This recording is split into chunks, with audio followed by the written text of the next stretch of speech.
बिस्मिल्लाहिर्रहमानिर्रहीम। The voice of Pakistan को सुनने वाले नाज़रीन अस्सलाम वालेकुम। जैसा कि मैंने आपको पहले भी बताया था कि पाकिस्तान की अदलिया में अपनी साख को बहाल करने की कोशिशें की जा रही हैं। कुछ जजेस ऐसे हैं जिनकी सोच ये है कि कानून की हुक्मरानी हो और उनके जो फ़ैसले हैं उनमें किसी किस्म का कोई भी मुदाखलत ना करे। मैंने आपको पहले ही वीडियो में ये बता दिया था कि जजेस की सोच तब्दील हो रही है और जजेस की सोच तब्दील होने की वजह से अब फ़ैसले भी कुछ अच्छे आ रहे हैं।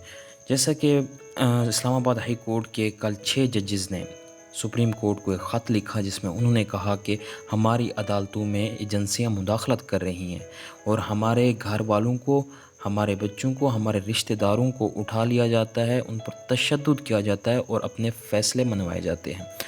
इसी तरह इन 6 जजेस ने, जो कि आप देख रहे हैं इस्लामाबाद हाई कोर्ट के जजेस हैं, इन्होंने इतना बड़ा तहलका ख़ैज़ इंकशाफ कर दिए हैं और जिसकी वजह से पाकिस्तान की पूरी सियासत में एक भूचाल आया हुआ है। क्योंकि इमरान ख़ान कब से कह रहे हैं कि हमें अदालतों से इंसाफ नहीं मिल रहा। ये एक कर्नल होता है जो आके बैठा होता है और सब निगरानी कर रहा होता है अदालती अमूर की, और वही फ़ैसला जो महफूज करता है वहीं आके जजेस सुनाते हैं। इन 6 जजेस ने आके इतना बड़ा इंकशाफ किया है कि इमरान ख़ान के मौक़िफ़ की भी ताकीद हो गई है और इमरान ख़ान जो कहते थे वो भी सच साबित हुआ। क्योंकि मैंने आपको पहले बताया था कि इमरान ख़ान को इक़्तिदार की परवाह नहीं है, वो जेल में रहने के लिए भी तैयार है। वो सोच चुका है कि हर फ़ैसला अवाम की मर्ज़ी के मुताबिक हो और अब अदालतों से भी आवाज़ें आना शुरू हो चुकी हैं। हमें काम नहीं करने दिया जा रहा। इमरान ख़ान का बयानिया हर तरफ फैलेगा, हर कोई बोलेगा।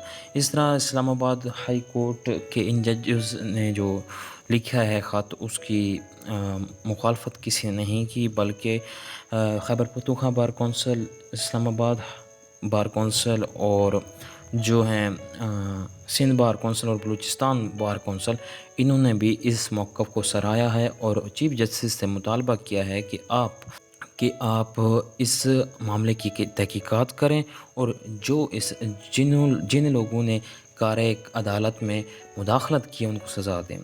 जब इमरान ख़ान को एक दिन में 3 सज़ाएँ सुनाई गई थी तो एक जज ने बताया कि उन्हें नहीं पता कि इसके बच्चे कहाँ हैं। एक ने बताया कि उनके बेटे के वलीमा कैंसल करवाया गया है। इस तरह जजेस फ़ैसला करवाया गया था। इस्लामाबाद हाई कोर्ट के 6 जजों की जानिब से अदालती मामलात में खुफिया इदारों की मुदाखलात के इल्ज़ामात के बाद पाकिस्तान के चीफ जस्टिस काज़ी फ़ैज़ ईसा की जानिब से तलब किया गया अदालत उज़्मा का फुल कोर्ट इजलास हुआ।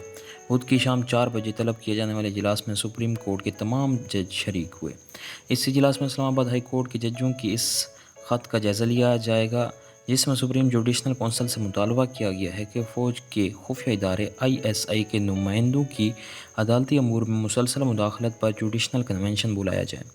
इस ख़त में कहा गया कि अदलिया की आज़ादी को यकीनी बनाने के लिए अदारा जाती रद्द अमल की ज़रूरत है और अदालती कन्वेंशन से पता चलेगा कि क्या मुल्क के दीगर हाई कोर्ट के जजों को भी इस सूरत हाल का सामना है।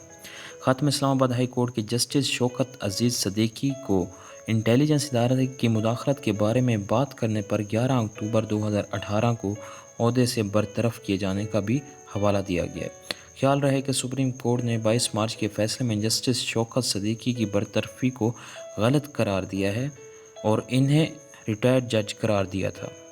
ख़त में जस्टिस रिटायर्ड शौकत अजीज़ी सदीकी के बयान का हवाला देते हुए कहा कि उनका आयद करदा इल्ज़ामात की तहकीकात होनी चाहिए। हाई कोर्ट जजेस का ख़त में जस्टिस रिटायर्ड शौकत अजीज़ सदीकी की तहकीकात कराने के मौक़िफ़ की मुकम्मल हमायत का अदा किया गया है। ख़त में कहा गया कि अगर अदलिया की आज़ादी में मुदाखलत हो रही थी तो अदलिया की आज़ादी को अंडरमाइन करने वाले कौन थे और उनकी इमामत किसने की। इस ख़त में कहा गया कि सबको जवाबदेह किया जाए ताकि ये अमल दोहराया ना जा सके। इसके अलावा जजेस कोड ऑफ कंडक्ट में कोई रहनुमाई नहीं कि ऐसी सूरत हाल को कैसे रिपोर्ट करें। ख़त में मुतालबा किया गया कि इस सिलसिले में तहकीकात का दायरा वसी होना चाहिए कि कहीं अब भी तो इस तरह की मुदाखलत जारी नहीं और कहीं मुकदमात की समाअत के लिए मार्किंग और बेंचेस की तश्कील में अब भी तो मुदाखलत जारी नहीं। जजेस की तरफ से लिखे गए ख़त में ये भी कहा गया कि तहकीकात होनी चाहिए कि क्या सियासी मुकदमात में अदालती कार्रवाई पर असरअंदाज होना रियासती पॉलिसी तो नहीं और कहीं इंटेलिजेंस ऑपरेटिव्स के ज़रिए जजेस को धमका कर इस पॉलिसी का नफाज तो नहीं किया जा रहा। इस ख़त के सामने आने के बाद मुल्क भर से बार कौंसिल ने بھی اس معاملے کی عدالتی تحقیقات کا مطالبہ کیا، جبکہ پاکستان تحریک انصاف نے اسے چارج شیٹ قرار دیا ہے۔ اور پاکستان تحریک انصاف کی موقف کی، کیونکہ یہ تائید کی گئی اور ان 6 ججز نے اس پر مہر لگا دی کہ عمران خان کے جو کیسز تھے اس پر بہت بڑی مداخلت کی گئی، چاہے وہ سائفر کیس ہو، چاہے وہ عدت کا کیس ہو، چاہے وہ یونیورسٹی کا کیس ہو، کوئی بھی کیس ہو، عمران خان پر القادر کا ایک ٹرسٹ کا کیس ہو، ان سب میں مداخلت کی گئی اور عمران خان کو غلط قرار دیا گیا اس میں۔ آج ان سب کے موقف کی تائید ہو گئی ہے جنہوں نے یہ کہا تھا کہ ہمارے اوپر دباؤ ہے، ہمارے اوپر تشدد کیا جا رہا ہے، ہمارے اوپر ظلم کیا جا رہا ہے۔ پاکستان تحریک انصاف کے بہت سے ایسے لوگ ہیں جنہوں نے اس ظلم و جبر کا سامنا کیا ہے۔ سب سے بڑے جو ظلم و جبر کا سامنا کیا تھا وہ اعظم سواتی ہیں۔ اعظم سواتی نے کہا تھا کہ میری اور میری بیوی کی نازیبا ویڈیو مجھے بھیجی گئی ہیں اور مجھے روکا گیا تھا کہ پاکستان تحریک انصاف عمران خان کا ساتھ آپ نہ دیں۔ اعظم سواتی نے یہ بھی کہا تھا کہ اس میں کچھ کرنل شامل ہیں، جو ایک کرنل فہیم کا نام انہوں نے لیا تھا، اور کچھ بریگیڈیئرز بھی شامل ہیں۔ اور اعظم سواتی نے اپنے موقف کی اب تو تائید کر دی اور ججز نے بھی اپنے موقف کی تائید کر دی، کیونکہ اعظم سواتی نے جو کہا تھا آج وہ سچ ہوا۔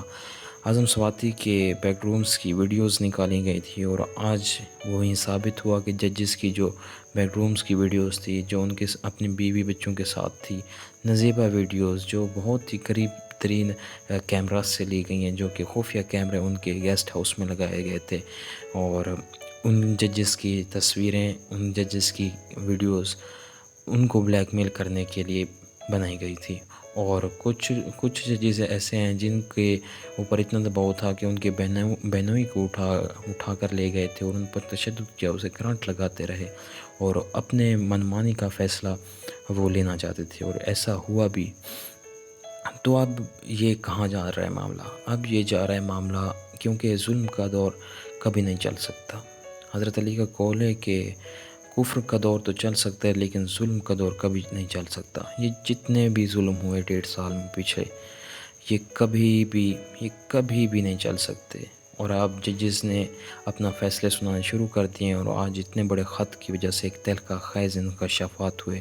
تو آپ سب سے گزارش ہے کہ میری ویڈیو کو لائک کریں، اور ملتے ہیں پھر ایک نئی ویڈیو کے ساتھ۔ تب تک مجھے اجازت دیجیے، اللہ حافظ۔